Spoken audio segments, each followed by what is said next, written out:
Tolak Suriname, Jairo Riedewald dikabarkan pilih perkuat timnas Indonesia.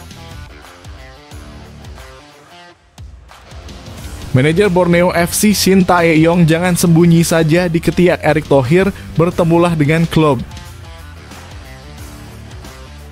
Pelatih timnas Australia U23 dan Qatar U23 akui ketar-ketir dengan sosok 6 pemain abroad timnas Indonesia U23 ini. Ambisi Ivar Jenner untuk timnas U23 Indonesia hingga berani katakan hal ini.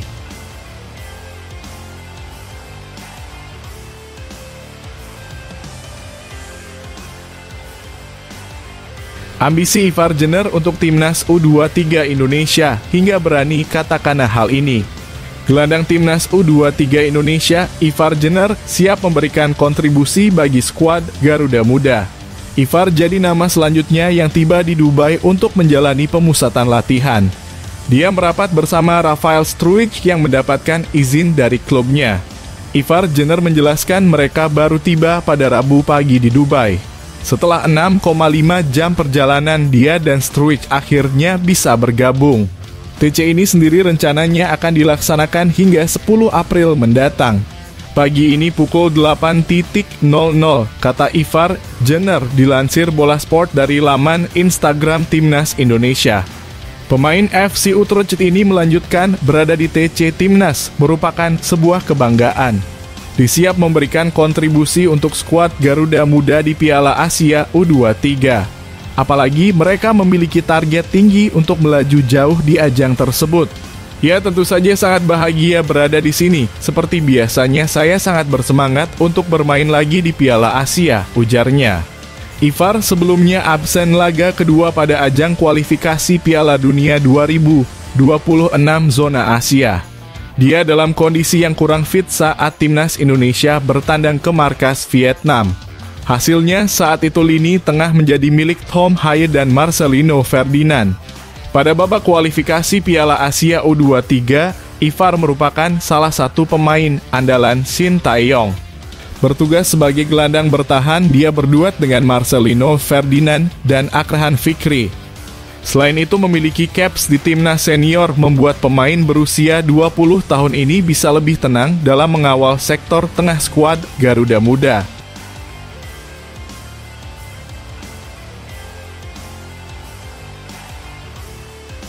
Tolak Suriname, Jairo Riedewald dikabarkan pilih perkuat timnas Indonesia. Gelandang Crystal Palace Jairo Riedewald dikabarkan memilih memperkuat timnas Indonesia ketimbang Suriname. Kabar itu disampaikan ahli pemain diaspora asal Suriname, Brian Tevreden. Brian Tevreden mengatakan Jairo Riedewald telah menolak bermain untuk Suriname dan mungkin mempertimbangkan untuk timnas Indonesia. Tulis akun Instagram Football Indonesia menyatut pernyataan Brian Tevreden. Dalam beberapa bulan terakhir, nama Jairo Riedewald muncul sebagai pemain yang berpotensi dinaturalisasi menjadi warga negara Indonesia. Rumor itu muncul setelah beredar isi DM Instagram antara Jairo Riedewald dengan akun Instagram pemain keturunan. Dalam isi DM tersebut, Jairo Riedewald ditanya apakah bersedia memperkuat timnas Indonesia.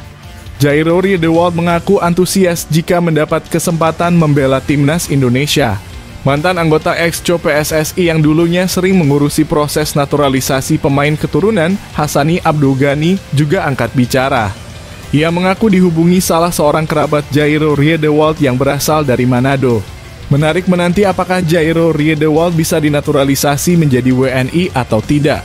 Jika berhasil dinaturalisasi, kehadiran Jairo Riedewald di lini tengah timnas Indonesia sangatlah dinantikan. Gelandang 27 tahun itu bukanlah pesepak bola sembarangan.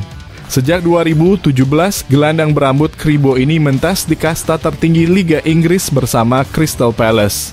Sebelumnya, Jairo Riedewald merupakan pemain andalan Ajax Amsterdam dan membantu juara Liga Belanda 2013-2014. Menarik menanti apakah Jairo Riedewald bakal tiba di Indonesia dalam waktu dekat atau tidak. Sebelumnya, anggota ex-Co PSSI Arya Sinulinga mengatakan ada dua pemain keturunan yang segera menjalani proses naturalisasi. Apakah Jairo Riedewald salah satu di antaranya? Lantas bagaimana pendapat kalian? Apakah kalian setuju dengan bergabungnya Jairo Riediwald?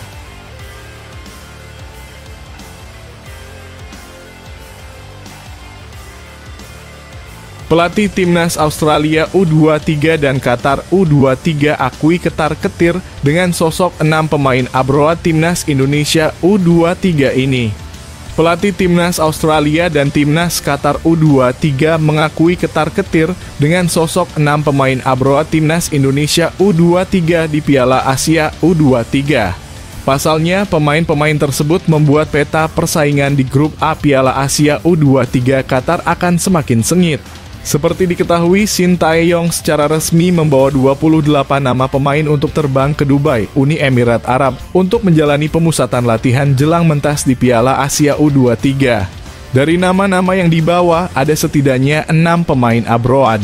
Mereka adalah Ivar Jenner, Rafael Struijk, Justin Hubner, Pratama Arhan, Marcelino Ferdinand, dan yang terbaru ada Nathan. Di bawahnya, para pemain abroad ini tidak lepas dari keinginan Shin Tae-yong memenuhi target yang diberikan PSSI, yakni lolos ke perempat final Piala Asia U23. Terlebih Indonesia bergabung di grup A, grup yang berisikan tuan rumah, Qatar, Australia, dan Yordania. Apabila tanpa para pemain abroad, besar kemungkinan Indonesia akan menjadi tim terbawah di grup ini. Namun dengan skuad yang ada, Indonesia bisa saja memberi kejutan dan melaju jauh di turnamen ini. Melihat Timnas Indonesia U23 yang dihuni banyak pemain keturunan dan abroad, pelatih Timnas Australia U23, Tony Vidmar, mulai merasa terancam. Ia menganggap persaingan di grup A akan sangat sengit. Akan tetapi ia mengaku sudah memahami setiap lawannya dan akan siap untuk berjuang habis-habisan. Kami telah membicarakan tujuan dan ambisi kami sebagai sebuah grup dan sekarang kami mengetahui jalan kami untuk mencapainya. Dalam hal grup kami menghadapi lawan yang kami kenal, kami memahami cara mereka bermain, dan kami menantikan tantangan yang datang dalam turnamen sepak bola, kata pelatih Australia, Tony Vidmar. Saya sangat senang dengan kerja keras yang dapat kami lakukan sebagai sebuah grup hingga saat ini. Melawan tim lawan dalam kondisi yang akan memberikan kami manfaat besar saat kami memasuki fase penting, sambungnya.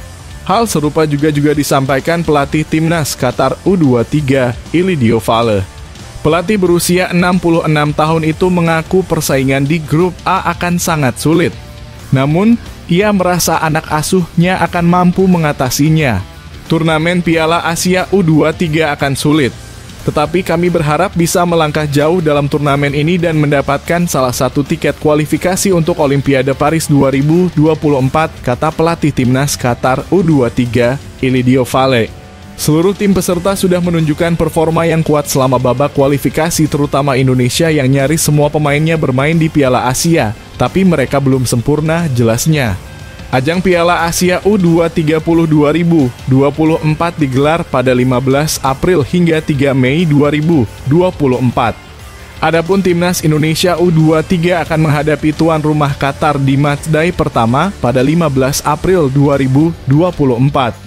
Berikutnya, Marcelino Ferdinand dan kolega akan menghadapi Australia U23 pada 18 April 2024 dan melawan Yordania pada 21 April 2024. Nantinya, hanya juara dan runner-up grup yang diizinkan lolos ke perempat final Piala Asia U23 2024. Piala Asia U23 2024 juga sebagai ajang kualifikasi Olimpiade Paris 2024. Tim-tim yang finish di posisi 1, 2, dan 3 Piala Asia U23 2024 berhak lolos ke Olimpiade Paris 2024. Sementara itu, tim yang finish di peringkat 4 akan melakoni laga playoff kontra wakil Afrika.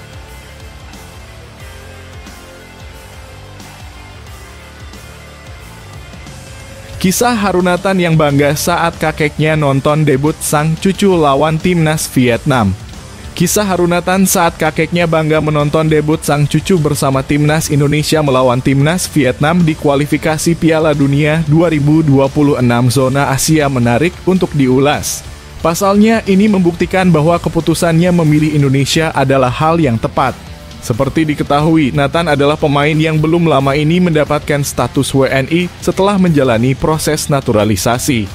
Memiliki darah Indonesia dari sang kakek yang berasal dari Semarang, Nathan resmi menjadi WNI pada 12 Maret 2024. Tak selang lama, Nathan langsung berkesempatan untuk menjalani debut dengan seragam Timnas Indonesia. Hal itu terjadi di ajang kualifikasi Piala Dunia 2026 saat Timnas Indonesia melawan Vietnam. Pemain Swansea City yang tengah dipinjamkan ke SC Heerenveen ini pun langsung dimainkan oleh Shin Tae-yong sebagai starting line-up. Laga itu digelar di Stadion Utama Gelora Bung Karno pada 21 Maret 2024. Bermain selama 45 menit, Nathan sukses menunjukkan performa apiknya dengan mengawal sisi kiri pertahanan Timnas Indonesia. Sesekali ia juga turun maju membantu penyerangan dengan kemampuan ofensifnya di sisi kiri. Kendati tidak bermain penuh, ia sukses membuat Timnas Indonesia menang dengan skor 1-0. Usut punya usut, rupanya penampilan debut Nathan ini disaksikan oleh kakek dan neneknya. Ia bahkan dikirimi sebuah pesan dari kakeknya bahwa mereka bangga melihat sang cucu bermain untuk skuad Garuda. Kakek dan nenek saya memang melihatnya debut bersama Timnas Indonesia. Saya memang mendapat pesan dari mereka bahwa mereka bangga, kata Nathan dilansir dari media Belanda. Ungkapan bangga sang kakek ini tampaknya semakin membuat Nathan menggebu-gebu untuk membela Timnas Indonesia. Hal ini terlihat di laga kedua kontra Vietnam yang digelar di Maidin Stadium. Di laga itu, Nathan tampil dengan sangat Spartan di sisi kiri pertahanan Indonesia. Ia bahkan turut mempersembahkan satu buah assist untuk kemenangan 3-0 Timnas Indonesia. Terdekat, Nathan kembali dipanggil Shin Tae-yong untuk memperkuat tim nasional. Namun kali ini ia akan bermain untuk Timnas Indonesia U23 yang akan berlaga di ajang Piala Asia U23 pada 15 April 2024 hingga 3 Mei 2024. Menarik untuk terus menyaksikan penampilan Nathan bersama Timnas Indonesia.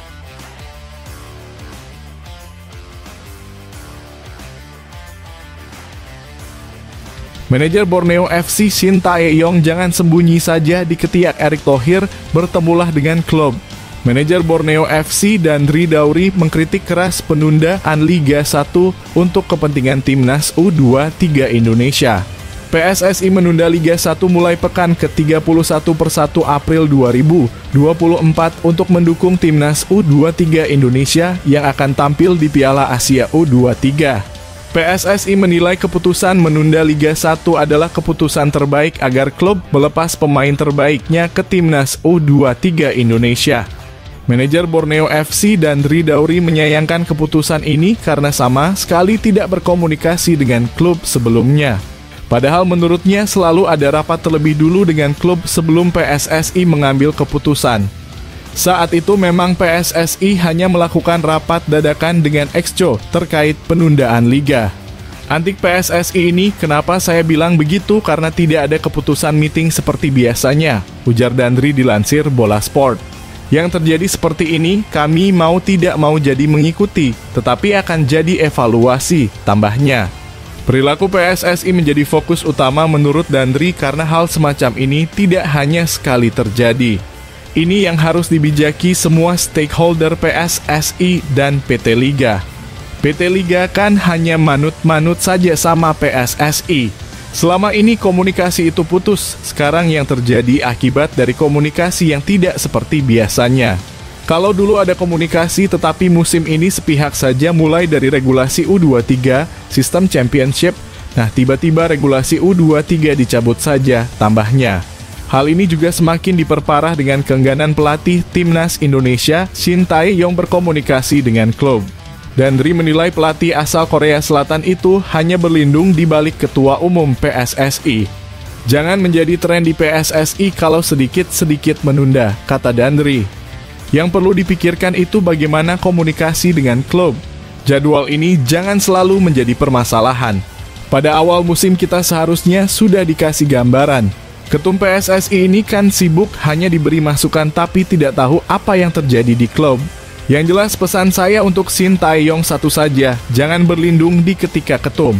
Bertemulah dengan pelatih-pelatih klub dan berbicara baik-baik, tambahnya. Sebelumnya, Shin Tae-yong memang mengakui sulit meluangkan waktu untuk bertemu dengan klub. Ia mengandalkan PSSI untuk berkomunikasi dengan klub perihal pelepasan pemain untuk timnas U23 Indonesia. Saya mungkin tidak bisa menemuinya dalam kurung klub satu-satu, ucap Shin Tae-yong. Apalagi timnas sudah ada jadwal dari sebelumnya, jadi ya mungkin seharusnya ada komunikasi antara PSSI dan klub, tambahnya.